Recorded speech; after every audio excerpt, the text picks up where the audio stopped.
प्यारे बच्चों नमस्कार। मैथ की क्लास में आपका स्वागत है। तो आज हम थोड़ा सा ये बताएंगे कि जो integrated BSc BEd integrated first है, उसका जो पेपर फर्स्ट है मैथ का, तो उसके बारे में थोड़ा सा हम डिस्कस करेंगे कि भी क्या सिलेबस में है और क्या क्या चैप्टर आएंगे, क्या क्या बुक लगेगी। सबसे पहले तो कई बच्चों को क्या होता है कि पेपर का नाम ही नहीं पता होता। ये चीज हमें जानना जरूरी है। पेपर का नाम है, जो हम पहला पेपर जो मैथ का है वो बता रहे हैं, कैलकुलस। कैलकुलस जिसको हिंदी में बोलते हैं कलन। ये आपका पहला पेपर है और इसमें सब्जेक्ट कंटेंट मैटर जो क्या रहेगा, इसमें दो बुक लगती है। दो बुक कौन कौन सी होगी? जो हमारा राइटर है नवकार प्रकाशन गोखरू की, उसमें दो बुक लगती हैं। तो उन बुकों के नाम भी मैं लिख देता हूं कि ये मैटर कहां से मिलेगा आपको, वो मैं बता देता हूं। पहली बुक है, बुक्स का नाम मैं बता देता हूं, कई बच्चों को पता नहीं लगता कि भी कहां से आता है मैटर। फर्स्ट बुक है डिफरेंशियल कैलकुलस।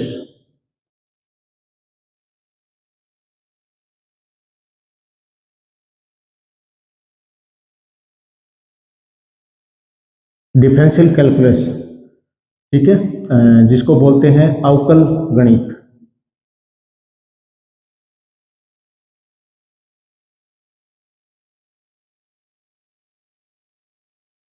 और जो दूसरी बुक है वो होगी हमारे पास इंटीग्रल कैलकुलस। इंटीग्रल कैलकुलस,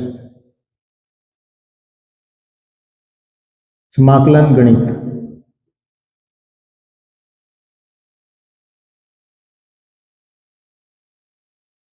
ये जो हमारा मैटर है इन दो बुकों से मिलेगा, ठीक है। तो हम पहली बुक डिफरेंशियल कैलकुलस स्टार्ट करेंगे और उसके अंदर क्या क्या चैप्टर होंगे सबसे पहले इसके बारे में हम डिस्कस कर लेते हैं, ठीक है। नंबर एक, book number first, differential calculus.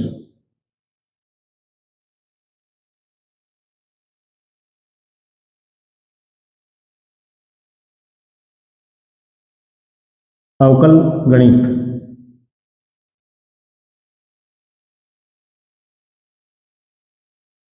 इसमें चैप्टर कौन कौन से होंगे? नंबर एक, जो चैप्टर के नाम मैं बता रहा हूं ताकि आपको पता लग जाए, ठीक है। तो मैं चैप्टर के नाम बता रहा हूं, डेरिवेटिव ऑफ अर्क of A, derivative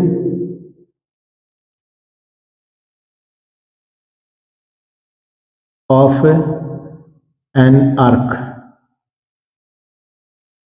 and pedal equation.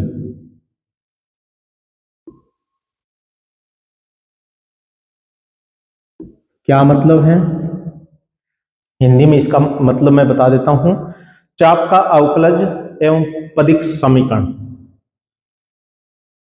चाप का अवकलज तथा पदिक समीकरण, ठीक है। भी पहला चैप्टर हमारा ये रहेगा। इसमें काफी टॉपिक है, तो वो टॉपिक इंपॉर्टेंट है, जैसे पीडल इक्वेशन है, पदिक समीकरण है। इससे 2 नंबर का क्वेश्चन पूछा जाता है, या तो डेफिनेशन आ जाती है, स्टेटमेंट आ जाती है। तो इसके बारे में थोड़ा सा विशेष ध्यान रखना है, कुछ क्वेश्चनों को सॉल्व करना होता है इसमें, ठीक है। और कुछ अर्क जो ये वक्र होती है, चाप होती है, उसका हमें डेरिवेटिव निकालना होता है, ठीक है। नंबर सेकंड चैप्टर है इसका, इस बुक का डिफरेंशियल कैलकुलस जो हमारी बुक है, इस बुक का सेकंड चैप्टर हमारे पास रहेगा कर्वेचर।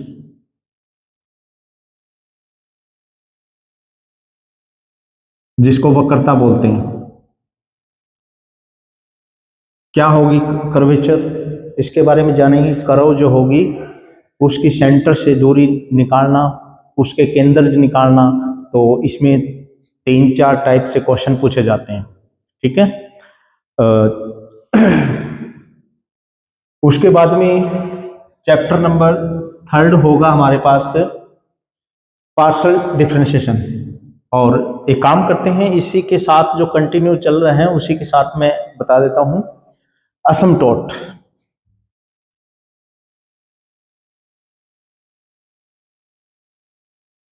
जिसको बोलते हैं अनंत स्पर्शी। क्या होगा अनंत स्पर्शी? किसी वक्र को कोई सरल रेखा है अनंत पर छूने की कोशिश करती है या उनके बीच में जो डिफरेंस होता है वो माइनर हो तो वो अनंत स्पर्शी होती है। तो इसके बारे में भी हम जानेंगे। और यूनिवर्सिटी के अंदर इसमें 4 नंबर का एक क्वेश्चन पूछा जाता है और कई बार इसमें परिभाषा पूछ ली जाती है, ठीक है। नंबर 4 चैप्टर है हमारे पास से इसी के साथ मैं बता देता हूं कि क्या क्या है। हाँ, अब है पार्शियल डिफरेंशिएशन।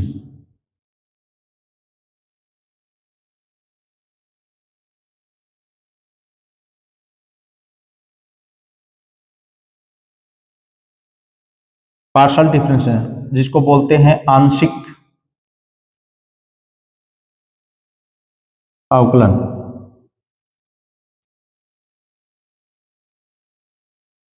ठीक है। Chapter number 5 maxima and minima.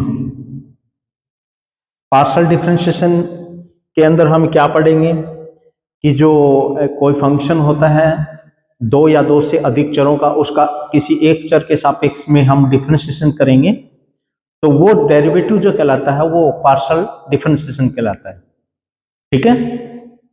उसके बारे में हमें जानेंगे क्योंकि हमें पता है कि आगे आगे फंक्शन है 2 या 2 से अधिक चरों का होता है। कोई फंक्शन होता है जैसे फॉर एग्जांपल स्फीयर का है x square y square z square is equal to a square, तो यानी 3 चरों का फंक्शन है, ठीक है। तो उनका डेरिवेटिव भी पढ़ना है, उनकी स्पर्श रेखाएं निकालनी है, तो वो पार्शियल डिफरेंशिएशन करना पड़ता है, ठीक है। उसके बाद में 5वां चैप्टर है maxima and minima. Maxima minima उच्चिष्ट और निम्निष्ठ, ठीक है, उच्चिष्ट और निम्निष्ठ।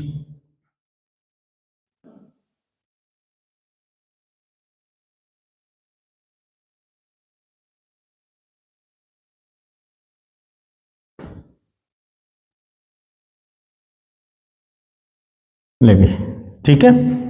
उसके बाद में चैप्टर नंबर 6 जो हमारे पास होगा कर्व ट्रेसिंग।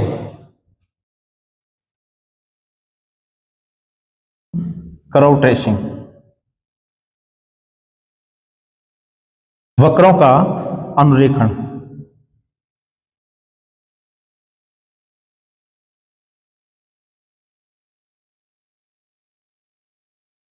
वक्र का अनुरेखण यानी कोई फंक्शन दिया होता है तो उसका हमें अनुरेखण करना है, यानी वो वक्र को ड्रा करना है।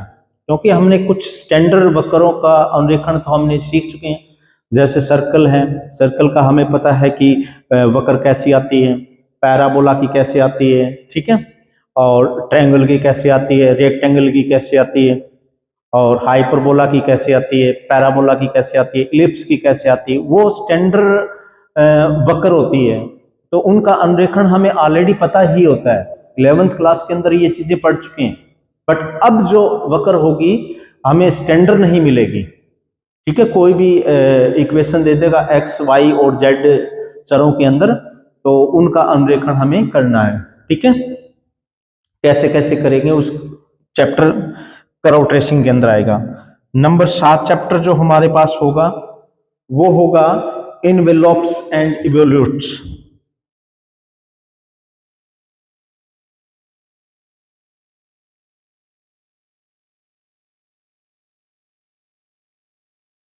इन्वॉल्यूट्स, इसका मतलब क्या होता है? एनवलप्स।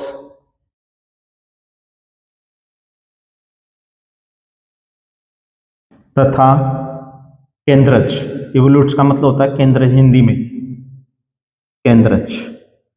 तो इस चैप्टर के बारे में भी हम थोड़ा सा पढ़ेंगे, क्या होता है ये चीजें। उसके बाद में जो हमारा जो चैप्टर होगा दूसरी बुक का होगा अभी, ठीक है। ये पहली बुक जो डिफरेंशियल कैलकुलस बुक थी, उसके अंदर 7 चैप्टर पढ़ने हैं। और अब हमारे पास इंटीग्रल कैलकुलस बुक नंबर 2 आ गई है। सेकंड बुक में इंटीग्रल कैलकुलस, इंटीग्रल कैलकुलस, समाकलन गणित।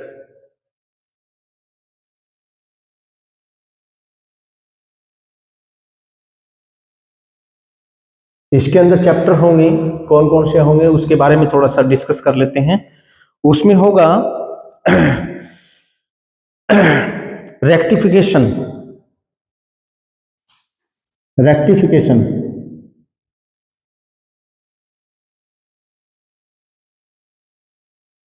जिसको बोलते हैं चापकलन।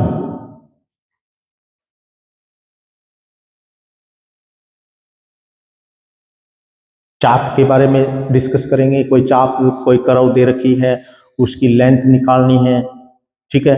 और ऐसे मतलब इस क्वेश्चन हमें इसमें से करना है। नंबर 2 होगा रेक्टिफिकेशन के बाद में जैसे क्वाड्रेचर,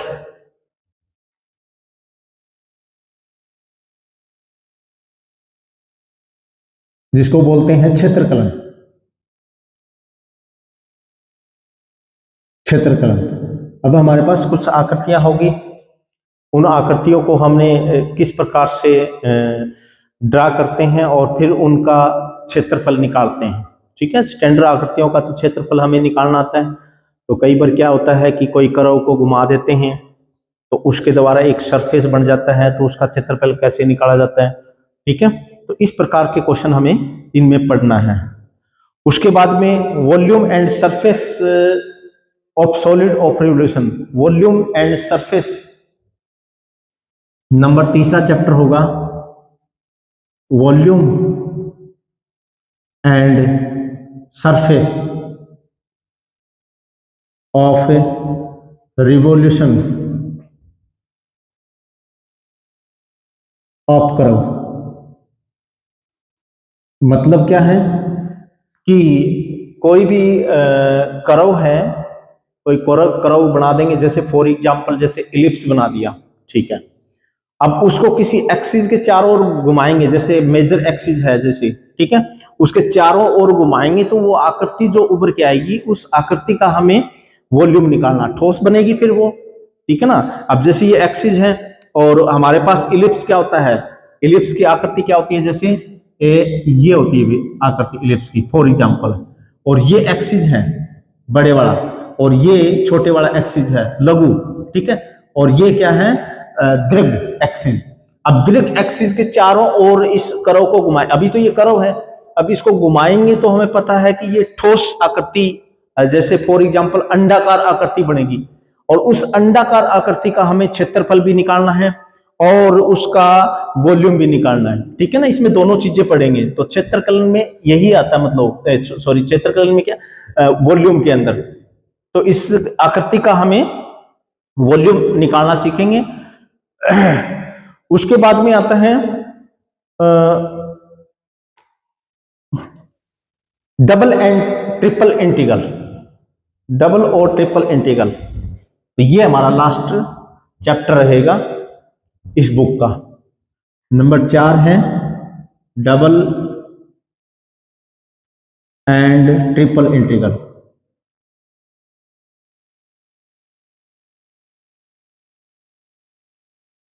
तो ये तो हमें पता है कि द्वितीय समाकलन तथा द्वितीय समाकलन तथा त्रिसमाकलन, जिसको हिंदी में बोलते हैं।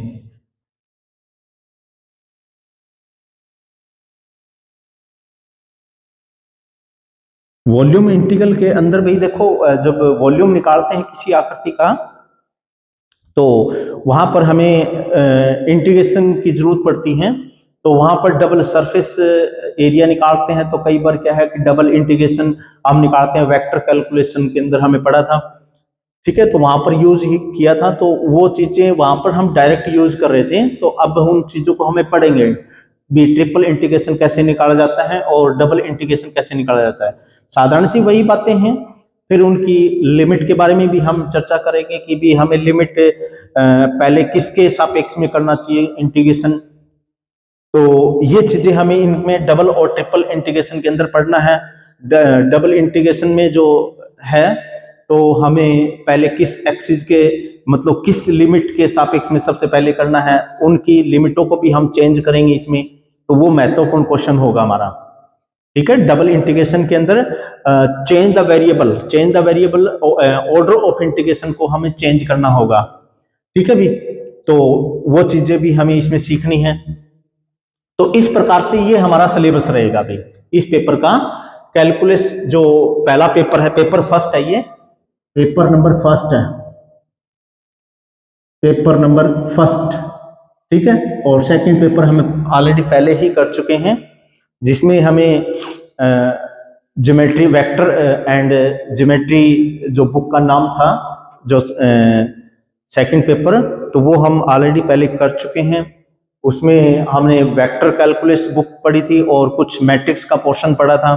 तो वो हमारा कंप्लीट सिलेबस हो जाता है इंटीग्रेटेड के अंदर। ठीक है, तो ये सिलेबस आपको पता होना चाहिए कौन कौन से चैप्टर हैं, तो ये पता होना चाहिए। कई बार बच्चों को क्या होता है भी, पेपर का नाम ही नहीं पता होता। काफी बार मैंने देखा है बच्चों को भी पेपर नंबर फर्स्ट क्या है, पेपर नंबर सेकंड क्या है, तो वो ही नहीं पता होता। तो आपको पता होना चाहिए। और ये पेपर कितने नंबर का होगा, जैसे 60 नंबर का होगा। ठीक है, वही 3 घंटे का पेपर होगा, 60 नंबर का होगा, और इंटरनल भी होती है बीच में। तो ये थोड़ा सा विशेष ध्यान रखें। और फिर सिलेबस आपको पता है कि डिवाइड होता है कि भी 5 यूनिट के अंदर डिवाइड कर देते हैं सारे सिलेबस को। इनमें कौन कौन से चैप्टर ऐसे होंगे जिनमें से बड़े क्वेश्चन यानी लेंथ वाले जो क्वेश्चन होते हैं वो निकलेंगे, तो उसके बारे में भी हम डिस्कस करेंगे। जैसे पहली बुक हम करेंगे तो इसके अंदर जो बड़े क्वेश्चन है वो कहाँ कहाँ से निकलते हैं उसके बारे में भी हम जानेंगे। तो एक ये चैप्टर नंबर 6 है, एक तो इसमें से 10 मार्क्स का क्वेश्चन आता भी। ठीक है, एक ये 5th चैप्टर जो लिखा मैंने, ये हो सकता है बुक के अंदर आगे पीछे हो, ये हो सकता है पहले हो। चैप्टर का नाम जैसे मैंने ये लिखे हैं ना 1 2 3 4 5, तो ये आगे पीछे मिलेंगे आपको बुक में। ठीक है, तो यहां से भी 10 नंबर का और इसमें से भी 10 मार्क्स का निकलता है। तो कई बार क्या है कि इस चैप्टर के अंदर से कर्वेचर के अंदर से 10 मार्क्स का बना देता है। इसमें कैसे भी 10 नंबर के क्वेश्चन को 2 पार्टों में तोड़ देता है। ठीक है, तो 5-5 नंबर के बना देता है। तो ये थोड़ा सा विशेष ध्यान रखें कि ऐसा ना समझे कि भी 10 नंबर का क्वेश्चन ही एक आएगा, नहीं, ये कोई जरूरी नहीं है। एग्जामिनर क्या है कि कई बार क्वेश्चन लेंथ ही नहीं होता, तो वो 10 नंबर का क्वेश्चन बनाना चाहता है तो 2 पार्टों में तोड़ देता है। कई क्वेश्चन लेंथी होते हैं तो उसको 10 मार्क्स का ही डायरेक्ट रख लेते हैं। तो ये विशेष ध्यान रखना। आपको पता ही है पेपर का पैटर्न क्या रहेगा। अच्छा, 2 क्वेश्चन इसमें से बताए हैं।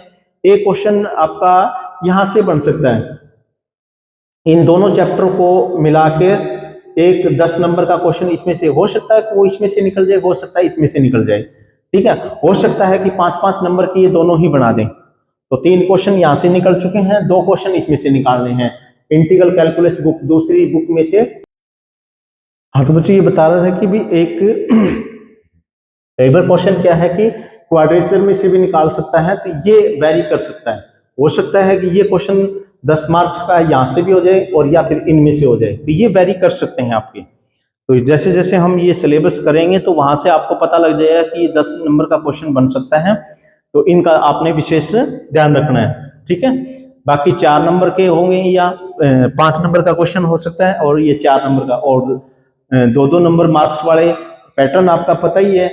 2 नंबर वाले क्वेश्चन होंगे 10 क्वेश्चन, और उसके बाद में 4 नंबर के क्वेश्चन होंगे, 5 ये 20 मार्क्स के हो जाएंगे, और उसके बाद में 40, और उसके बाद में आपको शायद मैंने गलत लिख दिया, ये 8 ही क्वेश्चन होंगे 16 मार्क के, ठीक है, और ये 20 मार्क्स के हो गए, और जो बाकी जो बचेगा वो हमारे पास कई बार क्या है कि ये 8 नंबर के भी क्वेश्चन बना देते हैं, शायद आपके इंटीग्रेटेड में 8 नंबर का क्वेश्चन बनता भी, मैंने हो 10 मार्क्स का कर दिया था, तो ये 8 नंबर के बनेंगे, ठीक है, 8 मार्क्स का, ये 10 मार्क्स का लिख दिया था मैंने, ये डिग्री में होते हैं अभी 10 मार्क्स का, तो 8 नंबर का क्वेश्चन बन सकता है, वो तो 3 क्वेश्चन वहां से करने हैं 8 के, तो ये हमारे पास 24 मार्क्स का ये बनेगा, और ये बनेगा हमारे पास से 60 मार्क्स का, टोटल हमारे पास से 60 मार्क्स का पेपर बनेगा, ठीक है। तो इस प्रकार से आपका पेपर का पैटर्न रहेगा, 8 क्वेश्चन होंगे, शॉर्ट होंगे, वो सभी चैप्टरों में से निकालेगा वो, जितने भी हमारे चैप्टर होंगे, ये कितने हो गए, 7 और 4 11 चैप्टरों के अंदर से शॉर्ट यानी 2-2 मार्क्स वाले क्वेश्चन निकालेगा वो, तो कहीं से भी हो सकते हैं, उनमें से क्वेश्चन भी हो सकता है, कोई शॉर्ट क्वेश्चन होगा तो उसको सॉल्व करे, तो वो भी हो सकता है कि कोई डेफिनेशन हो सकता है कोई स्टेटमेंट हो, तो इनके बारे में आपने विशेष ध्यान रखना है, ठीक है। तो ये हमारा सिलेबस रहेगा अभी, और हम जो आगे करेंगे, जो नेक्स्ट वीडियो के अंदर जो हमें सिलेबस करना है, तो पहले बुक डिफरेंशियल कैलकुलस चलेगी, जिसको हम बोलते हैं अवकल गणित, और अवकल गणित के अंदर मैंने बताया है चैप्टर ये है, तो इन चैप्टर को हमें करेंगे, ठीक है। फिर सेकंड बुक हम चलाएंगे, तो उसके अंदर से फिर ये चैप्टर 4 है, तो उनको करेंगे, ये टोटल फिर हमारा दोनों बुक को मिलाकर एक पेपर बनेगा, और पेपर का नाम होगा कैलकुलस, ठीक है भी। तो आपको समझ में आया कि भी हमारा सिलेबस क्या है, कई बच्चों को सिलेबस ही नहीं पता होता, तो सिलेबस हमारा ये मैंने लिख दिया है, और आप भी अपने बुकों के अंदर भी नोट कर सकते हैं, तो वहां से आप सिलेबस पता होना चाहिए कि भी सिलेबस क्या है हमारा।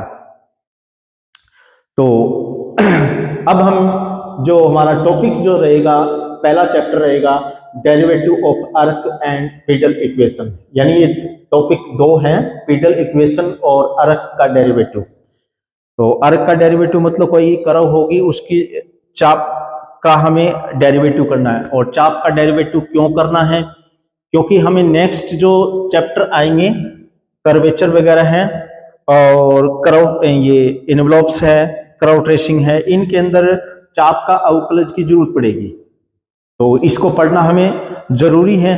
तो कई बार क्या होता है कि चैप्टर है ना एक दूसरे से कोरिलेट होते हैं, अब जैसे असमटोट का है, असमटोट का चैप्टर करेंगे, तो असमटोट का है, या फिर जैसे कर्व ट्रेसिंग का है, कर्व ट्रेसिंग के अंदर काफी चैप्टरों की जरूरत पड़ेगी हमें, कौन कौन से, असमटोट की भी जरूरत पड़ेगी, कर्वेचर की पड़ेगी, और डेरिवेटिव की भी जरूरत पड़ेगी, ठीक है। तो यानी कोरिलेट होते हैं, एक दूसरे पे डिपेंड होते हैं, यानी इन चैप्टर को नहीं पढ़ेंगे तो हम डायरेक्ट हम ये सोचें कि असमटोट हम सीख लें, हो सकता है कि आप सोचें कि भी सिर्फ छठा चैप्टर ही कर लें कर्व ट्रेसिंग का, बट इन चैप्टरों की हमें जरूरत पड़ेगी, ऐसे हम डायरेक्ट ये नहीं है कि चैप्टर को याद कर लें, एक दो बीच में स्किप कर दें, तो कुछ चैप्टर कोरिलेट होते हैं, तो ये चैप्टर जरूरी हो गए हमारे पास, ये तीनों स्टार्टिंग के चैप्टर, अगर जो छठा चैप्टर करना है तो ये पहले, दूसरे और तीसरे चैप्टर करना जरूरी हो गया, ठीक है।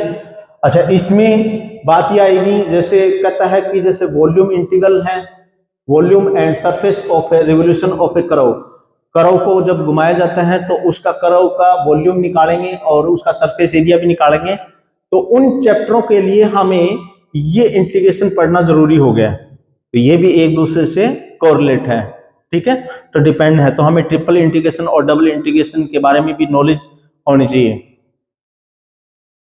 अदरवाइज हम ये चैप्टर नहीं कर पाएंगे, क्यों, क्योंकि इनका जो वॉल्यूम, कर्वेचर, रेक्टिफिकेशन, चाप निकालेंगे तो इंटीग्रेशन की जरूरत पड़ेगी, तो जो अपन सीनियर क्लासों के अंदर पढ़ चुके हैं तो वो भी इंटीग्रेशन हमें बहुत काम आएंगे, उनकी कुछ प्रॉपर्टियां हैं, क्योंकि कोई क्वेश्चन को सोल्व करते हैं तो उसमें इंटीग्रेशन आ जाता है, तो इंटीग्रेशन पोर्शन अपने आप में एक क्वेश्चन बन जाता है। किसी क्वेश्चन को, इन चैप्टरों के किसी क्वेश्चन को सोल्व करते हैं तो इंटीग्रेशन पोर्शन आ जाता है, तो वो अपने आप में एक क्वेश्चन होता है। ठीक है, तो यानी वो भी हमें पता होना चाहिए कि भी ऐसे ऐसी सिचुएशन में इंटीग्रेशन कैसे निकालते हैं। तो वो आप थोड़ा सा स्ट्रॉन्ग रखें, उनकी प्रॉपर्टियां याद रखें, डायरेक्ट भी उसका सोल्यूशन क्या बन सकता है। तो वो प्रॉपर्टी या डेफिनेट इंटीग्रल की प्रॉपर्टी है, कुछ 6 प्रॉपर्टियां हैं, तो वो प्रॉपर्टी आपको पता होनी चाहिए, नहीं तो इंटीग्रेशन निकालते हैं तो बहुत टाइम लग जाएगा। ठीक है, तो विशेष ध्यान रखें इन चीजों का अपना। और इसी प्रकार डेरिवेटिव के अंदर भी हमें डेरिवेटिव भी पता होना चाहिए, कई फंक्शनों का डेरिवेटिव कैसे निकालते हैं। तो जब तक ये डेरिवेटिव और इंटीग्रेशन हमारा स्ट्रॉन्ग नहीं होगा तो ये बुक है, यानी ये पेपर है, बहुत मुश्किल हो जाएगा हमारे पास, क्योंकि हर वक्त इंटीग्रेशन और डेरिवेटिव आता ही रहेगा इसमें। इनको हमें स्ट्रॉन्ग करना है, जो प्रॉपर्टी है इनकी जो भी है वो हमें स्ट्रॉन्ग करनी है, तब हम ये बुक कर पाएंगे। तो इस प्रकार से भाई बच्चों, नेक्स्ट वीडियो के अंदर हम ये बुक स्टार्ट करने वाले हैं, डिफरेंशियल कैलकुलस, अवकल गणित, और उसमें हमें ये चैप्टर पढ़ने हैं। तो नेक्स्ट वीडियो के लिए फिर हम रेडी रहेंगे, और जो हमारे टॉपिक्स हैं वो हमें पता होना चाहिए कि ये चीज है, और थोड़ा सा डेरिवेटिव हमारा स्ट्रॉन्ग होना चाहिए ताकि इसमें कोई दिक्कत ना आए। ठीक है भाई, तो मिलेंगे हम नेक्स्ट वीडियो के अंदर, और तब तक के लिए थैंक यू।